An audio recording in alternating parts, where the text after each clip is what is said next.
Hello student, welcome to my YouTube channel Soni education classes में आप सभी का स्वागत है। हम आज कर रहे हैं कक्षा 6 हिंदी मल्हार पाठ 11 के प्रश्न उत्तर कर रहे हैं इस वीडियो में।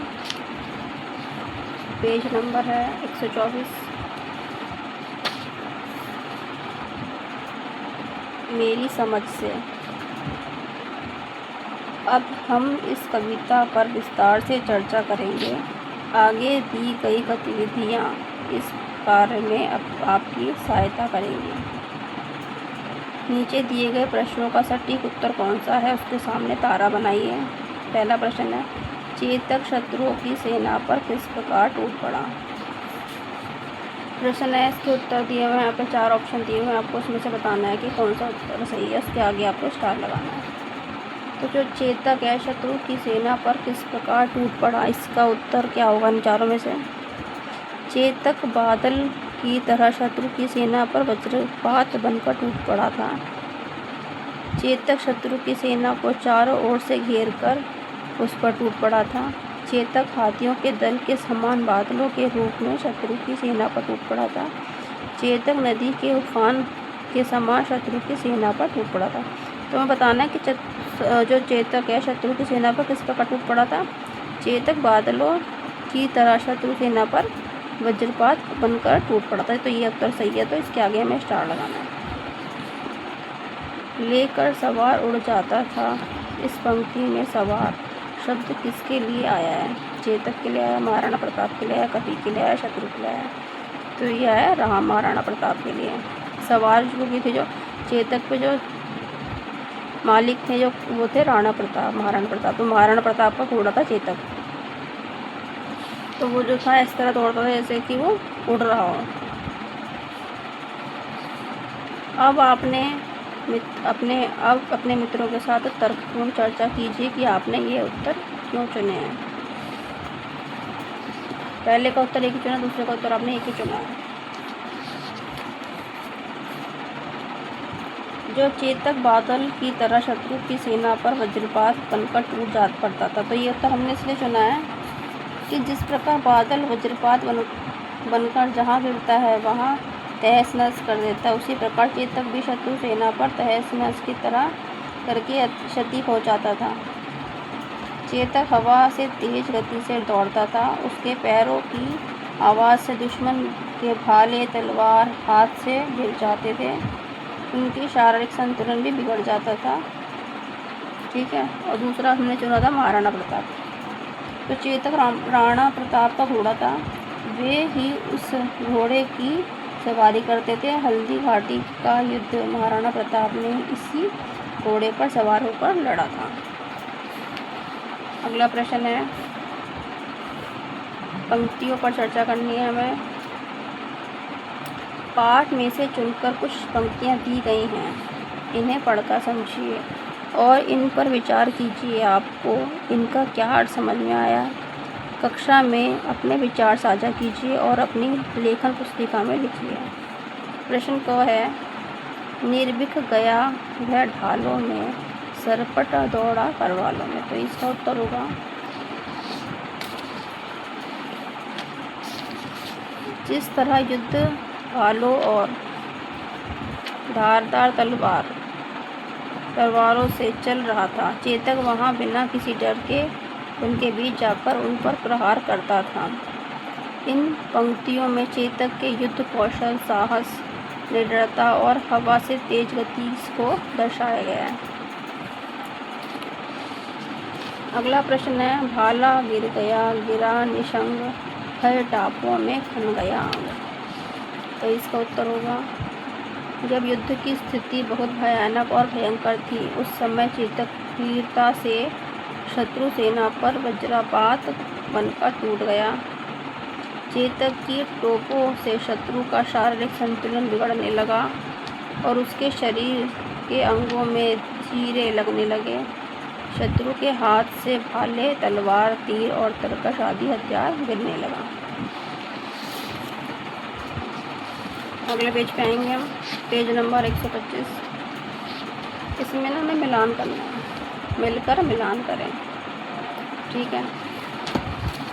तो पहला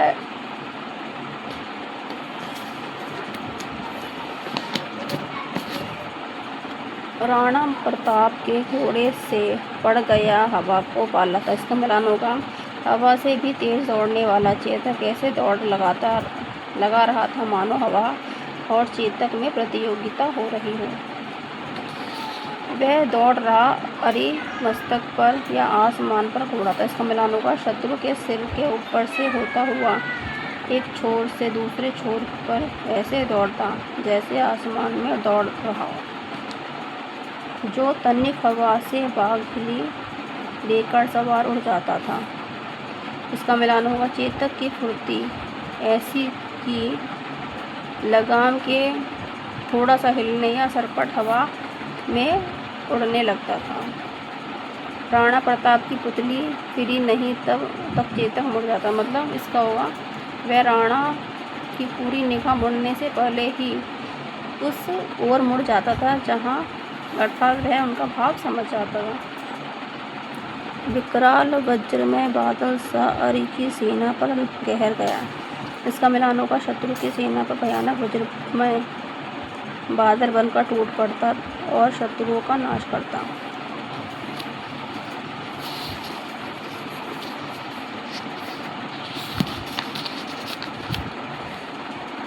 अगला नेक्स्ट पेज है 126।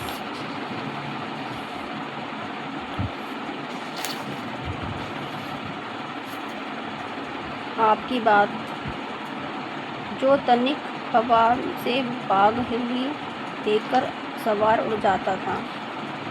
प्रश्न पहला है इसका, हवा से लगाम हिली और घोड़ा भाग चला।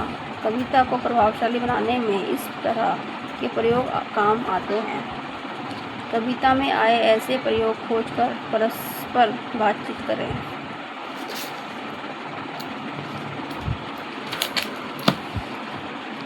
तो इसका उत्तर होगा, कविता को प्रभावशाली बनाने वाले प्रयोग। पहला है, वह दौड़ रहा अरि मस्तक पर था आसमान का घोड़ा था। दूसरा है, राणा की पुतली फिरी नहीं तब तक चेतक मुड़ जाता था।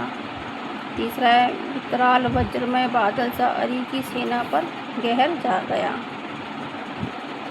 बाला गिर गया गिरा निशंग, हाय टापों से खन गया अंग। ये प्रयोग कविता को जोशीली बना देते हैं। अगला प्रश्न है, कभी भी किसी भी तरह का युद्ध नहीं होना चाहिए, इस पर आपस में बात कीजिए। युद्ध दो पक्षों के बीच होता है, अंतर्राष्ट्रीय या अलग अलग देशों के बीच और राष्ट्रीय देश में ही। वैसे तो जब भी सृष्टि बनी है तभी से युद्ध हो रहे हैं, होते रहेंगे। युद्ध में दोनों पक्षों का नुकसान होता है। अगर हम चाहते हैं कि युद्ध न हो तो एक शक्तिशाली अंतर्राष्ट्रीय न्यायालय नाम की नहीं तथा सभी देशों के से सर्वश्रेष्ठ अंतर्राष्ट्रीय सेना हो। अगर वह पूरी निष्पक्ष ईमानदारी से कार्य करे तो युद्ध कम से कम होने की संभावना हो सकती है। इसका उत्तर ये होगा। अगले पेज पर आई, इसका देखिए, समानार्थी शब्द। कुछ शब्द समान अर्थ वाले होते हैं, जैसे है, अश्व, घोड़ा। इन्हें समानार्थी शब्द कहते हैं। यहाँ दिए गए शब्दों से उस शब्द का घेरा बनाइए जो समानार्थी ना, मतलब ये आपको देखिए वर्ड दिए हुए हैं यहाँ पे, हवा, अनल, पवन, बयार। तो यहाँ पे ना उस वर्ड पे आपको वो लगाना घेरा जो समान ना हो। जैसे हवा, अनल, पवन, बयार। तो इसमें से अलग कौन सा? अनल। रण, तुरंग, युद्ध, समर। इसमें तुरंग अलग है। आसमान, आकाश, गगन, नभचर। तो इसमें नभचर अलग है। नद, नाद, सरिता, तटनी। इसमें नाद अलग है। करवाल, तलवार, असिया, ढाल। इसमें ढाल अलग है। बूझो तो जाने आज पहली, ठीक है। 3 अक्षर का मेरा नाम, उल्टा सीधा एक समान, जीत, दिन में जगता रात में सोता, यह मेरी पहचान। तो इसका होगा नयन। दिन में जगते हैं, रात को सोते हैं। 3 अक्षर का नाम हो गया। उल्टा पढ़ो चाहे सीधा पढ़ो सेम ही है। न इधर लगाओ चाहे इधर लगाओ, नयन तो नयन ही रहेगा। एक पक्षी ऐसा अलबेला, बिना खग उड़ रहा अकेला, बांध गले में लंबी डोर पकड़ रहा बरगद। तो ये पतंग होगा इसका। रात में हूँ दिन में नहीं, दिए के नीचे हूँ ऊपर नहीं, बोलो बोलो मैं कौन हूँ, तो ये अंधेरा है। रात में अंधेरा होता है, दिन में नहीं होता, दिए के नीचे होता है, ऊपर नहीं होता, ऊपर उजाला होता है, दिए के नीचे अंधेरा होता है। बोलो बोलो मैं कौन हूँ, अंधेरा हूँ। मुझ में समाया फल फूल और मिठाई, जो सबके मुंह में आया पानी मेरे खाई, तो इसका गुलाब जामुन। फल नहीं है, फूल भी नहीं है, मिठाई, ठीक है। सड़क है पर गाड़ी नहीं, जंगल है पर पेड़ नहीं, शहर है पर घर नहीं, समंदर है पर पानी नहीं, तो इसका होगा मानचित्र।